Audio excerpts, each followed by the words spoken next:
ওকে, ডিসঅ্যাবো backlink নিয়ে যে কথাটা বলছিলাম যে আমি জানি না কিন্তু আমার সাইটে রেগুলার ব্যাকলিং ক্রিয়েট হয়ে যাচ্ছে, আমি জানি না কিন্তু আমার সাইটে রেগুলার ব্যাকলিং ক্রিয়েট হয়ে যাচ্ছে। অথবা এমনও হতে পারে যে আপনার কম্পিটিটর সে আপনার জন্য মনে করেন 18+ কিছু ব্যাকলিং ক্রিয়েট করে দিচ্ছে, অথবা অন্য সামাও যে কোনো যেসব গ্যাম্বলিং সাইটে ব্যাকলিং করে দিচ্ছে, যেসব জায়গায় জুয়া টুয়া হয় এইসব ধরনের গুগলের নিষিদ্ধ সাইট গুলো সেখানে ব্যাকলিং করে দিচ্ছে, যেটা আপনার সাইটের জন্য হার্মফুল, মানে ইরিলেভেন্ট ব্যাকলিং ক্রিয়েট হচ্ছে এবং একই সাথে স্প্যামিং ব্যাকলিং। তো এইগুলো কি হবে, গুগল এইগুলোর জন্য আপনাকে পেনাল্টি দিতে পারে। তো আপনি গুগলকে কিভাবে ইনফর্ম করবেন, একটা ইনফরমেশনের জায়গা আছে, সেটা হচ্ছে ডিসঅ্যাবো ব্যাকলিং করতে হয়। ঠিক আছে, আপনি ওই লিঙ্ক গুলোকে যে কোনো একটা টুলস দিয়ে অডিট করবেন, অডিট করার পরে ওইগুলোকে আপনি গুগলের ডিসঅ্যাবো নামে একটা সেগমেন্ট সেকশন আছে, ওখানে আপনি এটা হচ্ছে সাবমিট করে দিবেন। এখন সাবমিট করলেই যে কালকের গুগল সেগুলো রিমুভ করে দিবে তা নয়, কিন্তু ব্যাপার হচ্ছে গুগল আপনাকে এটা অন্তত বিশ্বাস করা যায়, গুগল ওদের নিজস্ব সিস্টেম অনুযায়ী এটাকে গুগল চেক করবে, চেক করে গুগল এটাকে ওরা ভেরিফাই করে তারপরে এগুলো করবে। এটা নিয়ে বদার হওয়ার কিছু নেই। অ্যাজ এন এসি এক্সপার্ট হিসেবে আপনার রেসপন্সিবিলিটি শুধু এতটুকুই যে আপনার স্প্যামিং লিঙ্ক গুলো গুগলের ডিসঅ্যাবো সিস্টেমে ফেলে দেওয়া। তাহলে কিভাবে করবেন, জাস্ট আপনি এখানে ডিসঅ্যাবো লিঙ্ক লিখে সার্চ করেন। এই যে ডিসঅ্যাবো লিঙ্ক লিখে সার্চ করলে এখানে চলে আসবে ডিসঅ্যাবো টুল। এই যে দেখেন, আমি লিঙ্কটা দিয়ে দিব, এই যে সার্চ .google.com সার্চ কনসোলের ভিতরে ডিসঅ্যাবো লিঙ্ক আছে, এই লিঙ্কটা আপনারা ঢুকলে পেয়ে যাবেন। আমি এটা এসে দিয়ে দিব। তো এখানে কাজ কি দেখেন, এখানে হচ্ছে জাস্ট এই যে আমি যদি দেখাই সিলেক্ট প্রপার্টি, এখানে গুগল সার্চ কনসোলে ফার্স্ট অফ অল আমাদের ওয়েবসাইট গুলো ভেরিফিকেশন করতে হয়, যেটা নিয়ে একটা ভিডিও অলরেডি আছে। তো এখানে আপনার যে ওয়েবসাইট গুলো ভেরিফাই করা আছে সেই ওয়েবসাইটে, যেমন আমার এই ওয়েবসাইটে দেখেন এখানে ডিসঅ্যাবো লিঙ্ক করা আছে। এই যে আমাকে কিছু ব্যাকলিঙ্ক আসছে, এটা কত তারিখে, মার্চ 2024 মার্চের 7 তারিখে আমি এটা এটা আপডেট করেছি, তাই না? তো এই সম্পর্কে একটু বিস্তারিত জানি আমরা, মোর ইনফরমেশনে ক্লিক করলে আমরা এখানে বিস্তারিত পড়তে পারবেন। আমি জাস্ট এখানে স্ট্রাকচারটা বলে দেই শুধু, এখানে দেখেন এরাই নিজেরাই আমাদেরকে স্ট্রাকচার দিয়ে দিয়েছে এক্সাম্পল হিসাবে, তাই না? এই স্ট্রাকচারটা কেমন আমি একটু বোঝানোর চেষ্টা করি। দেখেন এই যে এখানে কি বলছে, টু পেজ টু ডিসঅ্যাবো, তার মানে আপনি আচ্ছা আমরা এটা ফার্স্ট অফ অল এটা আমরা ডিটেক্ট করে আনতে পারি, তাই না? মনে করেন আমরা কোথায় যাব, মজ দেখতে পারেন অথবা সেমব্রাশ দিয়ে দেখতে পারেন। আচ্ছা আমি ওখানে যাচ্ছি না, মজের লিঙ্ক এক্সপ্লোরার যেটা আছে, এই যে মজ এমোজেট এক্সপ্লোরার, এই যে এখানে যেতে পারেন। সব থেকে বেটার হয় এখানে মজের লিঙ্ক এক্সপ্লোরার দিয়ে, কারণ মজ স্প্যাম স্কোর দেয় বেশি। আচ্ছা এখানে লগ ইন করা নেই আমার, না আছে। হ্যাঁ, জাস্ট আপনি আপনার ওয়েবসাইটের ইউআরএলটা এখানে দিয়ে দিবেন, আপনার ব্যাড লিঙ্ক গুড লিঙ্ক গুলো এখান থেকে অ্যানালাইসিস করে দিবে। তো আমার ওয়েবসাইটে দেখেন এই যে অনেক ব্যাড লিঙ্ক আছে, ব্যাড লিঙ্ক গুড লিঙ্ক গুলো এখান থেকে অ্যানালাইসিস করে দিবে। এই যে লিঙ্কিং, এই যে linking domain, linking inbound link, outbound link, এখান থেকে ওরা ব্যাড লিঙ্ক গুলো অ্যানালাইসিস করে দিবে। এই যে ব্যাড লিঙ্ক গুড লিঙ্ক, অথবা আর আরেকভাবে করা যায়, এই যে মজ, আমি যদি আমার যে কোনো ওয়েবসাইটে যাই, যাওয়ার পরে আচ্ছা এখন আর মজ মনে হয় ফ্রিতে এটা দিচ্ছে না। হ্যাঁ, মজ মনে হয় এখন আর ফ্রিতে এটা দিচ্ছে না।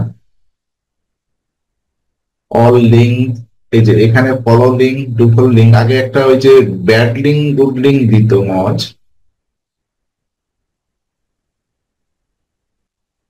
যাই হোক আপনারা সেমব্রাশ দিয়ে করবেন, আমি মজ এতটা ভালো ইউজ করি না, তো শুধু ডোমেইন অথরিটি মজ অথরিটি দেখা ছাড়া। এবং মজের আগে একটা এখানে লিঙ্ক দিত, হয়তো এখানে খুঁজলে পাওয়া যাবে। সরি, এই যে স্প্যাম স্কোর, এখানে আসলে এখন ফ্রিতে স্প্যাম স্কোর দিচ্ছে কিনা, রাইট স্প্যাম স্কোর দিচ্ছে। দেখেন কোন কোন লিঙ্ক গুলো কতটা স্প্যাম তৈরি করতেছে আপনার ওয়েবসাইটে। এই যে 15% স্প্যাম স্কোর আছে আমার ওয়েবসাইটে। তো দেখেন কোন লিঙ্ক গুলো কতটা স্প্যাম স্কোর দিচ্ছে। এটা 100% স্প্যামিং একটা লিঙ্ক, এটা 98% স্প্যামিং লিঙ্ক। এখান থেকে আপনি এই লিঙ্ক গুলো ডাউনলোড করবেন, ঠিক আছে? এই যে এই সাইট গুলো ডাউনলোড করবেন, যেমন এই একটা সাইট থেকে স্প্যাম স্কোর পাচ্ছে 73%। তো এগুলোকে রিমুভ করলে, এবং এটা কত তারিখে ডিটেক্ট হয়েছে তাও দেখেন এখানে তারিখটা দেওয়া আছে। আমি সরি, আমি অনেকদিন করা হয় না, এটা বোঝা হয়নি, বুঝতে পারিনি।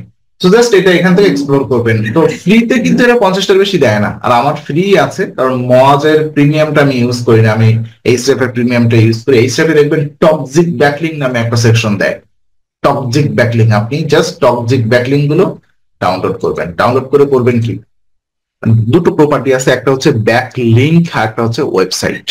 ঠিক আছে, তো দেখেন এখানে যদি মনে হয় যে দুটো ইউআরএল থেকে, দুটো পেজ থেকে, পার্টিকুলার মনে করেন 50টা ওয়েবসাইটের 50টা পেজ থেকে আপনি 50টা ব্যাকলিঙ্ক পেয়েছেন, তাহলে সেই পেজগুলো আপনি এখানে 50টা যদি পেজ হয় তাহলে এখানে টুর জায়গায় 50 লিখবেন, 50 পেজ টু ডিজাবো, সেই পেজের লিস্ট গুলো আপনি এখানে দিয়ে দিবেন A to Z। ঠিক আছে, এবার যদি এমনও হয় যে আপনি 10টা ডোমেইন থেকে ফ্রিকুয়েন্টলি ব্যাকলিঙ্ক পাচ্ছেন, 10টা ডোমেইন থেকে, তাহলে আপনি কি লিখবেন, টোন ডোমেইন টু ডিজাবো দিয়ে আপনি এখানে ডোমেইন লিখবেন, একটা ক্লোন দিবেন, তারপর যেসব ডোমেইন থেকে আপনি ব্যাকলিঙ্ক গুলো পাচ্ছেন সেই ডোমেইন গুলো আপনি এখানে লিস্ট আকারে দিয়ে দিবেন। ঠিক আছে, যে কোনো একটা। যদি এমন হয় যে আপনি কোনো পেজ থেকে না, এরকম হতে পারে না যে আপনি একটা ওয়েবসাইট থেকে 1000 ব্যাকলিঙ্ক পাচ্ছেন, সাপোজ একটা ওয়েবসাইট থেকে 1000 ব্যাকলিঙ্ক পাচ্ছেন, তাহলে তো পেজ আপনার দেওয়ার দরকার নেই 1000 পেজ, শুধু ওই ওয়েবসাইটটা যদি আপনি এখান থেকে ডিজাবল করে দেন তাহলে গুগল ওই ওয়েবসাইটটা ব্লক করে দেবে। ওই ওয়েবসাইট থেকে যত লিঙ্ক জেনারেট হচ্ছে আপনার সাইটের জন্য গুগল সেটাকে ব্লক করে দেবে। ঠিক আছে, জাস্ট এইটা আপনি কি করবেন, এই যে ডিজাবোতে আসার পরে এই যে যদি এরকম মনে করেন এই সাইটটা কোনো ডিজাবো দেওয়া নেই, তাই না, তো এই যে এখান থেকে না 3টা ডিজাবো দেওয়া আছে, ডিজাবো দেওয়া নেই কোনটা, মনে করেন এটা ডিজাবো দেওয়া নেই, তাহলে আপলোড ডিজাবো লিস্ট। ঠিক আছে, এটা আপনি কি করবেন, যে নোটপ্যাডে .txt ফরম্যাটে নোটপ্যাডে সেভ করবেন, সেভ করে সে ফাইলটা এখানে ডাউনলোড আপলোড করে দিবেন, ব্যাস টাইম শেষ। তো আমি যদি এই ডিজাবোটা দেখাই, আমার নিজের ওয়েবসাইটে যে ডিজাবো লিস্টটা দেখেন আমি কিভাবে লিস্টটা করেছিলাম, এই তো না 47টা ডোমেইন এখানে ডাউনলোড লিস্ট করি, দেখেন এখানে .txt ফরম্যাটে এই যে 47 ডোমেইন টু ডিজাবো, এখানে সব ডোমেইনের লিস্ট গুলো দেওয়া আছে, এই যে ডোমেইন ক্লোন দিয়ে সব ডোমেইনের লিস্ট গুলো দেওয়া আছে। সিম্পল, খুব সিম্পল ব্যাপার, কিন্তু এটা খুব টেকনিক্যাল ব্যাপার। যদি মনের ভিতরে কনফিডেন্ট না থাকে তাহলে কখনোই ডিজাবো করবেন না। ডিজাবো করলে কিন্তু সাইটের ট্রাফিক ফল করতে পারে। কারণ কি, এমন হতে পারে যে এমন কোনো ওয়েবসাইট থেকে আপনি ব্যাকলিঙ্ক পেয়েছেন, সেখান থেকে হিউজ পরিমাণ ট্রাফিক আসতেছে, তো আপনি দুম করে ডিজাবো করে দিলে আপনার ট্রাফিক বেস, ট্রাফিক সোর্স নষ্ট হয়ে যেতে পারে। ঠিক আছে, তো এই হচ্ছে ব্যাপার, এইভাবে আমরা ডিজাবো করতে পারি। তো যেই আমাদের ক্ষতি করুক না কেন, ডেফিনেটলি আমরা গুগলকে একটা ইনফর্ম করতে পারি। এটা যতটা গুরুত্বপূর্ণ তার থেকে বেশি রিস্ক বটে। সো এই জন্য ক্লায়েন্টের ওয়েবসাইটে বুঝে শুনে যথেষ্ট কনফিডেন্ট না হওয়া পর্যন্ত, লিঙ্ক গুলো সুন্দরভাবে এক্সপ্লোর না করা পর্যন্ত আপনি এটা করবেন না। দুটো টুলস ইউজ করতে পারেন, 3টা টুলস।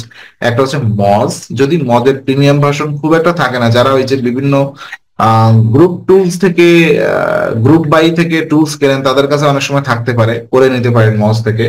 না হলে সেমবাস বেটার, সেমবাসের যে ওই যে টক্সিক ব্যাকলিঙ্ক গুলো আপনি জাস্ট এখান থেকে ডিজাবো করতে পারেন।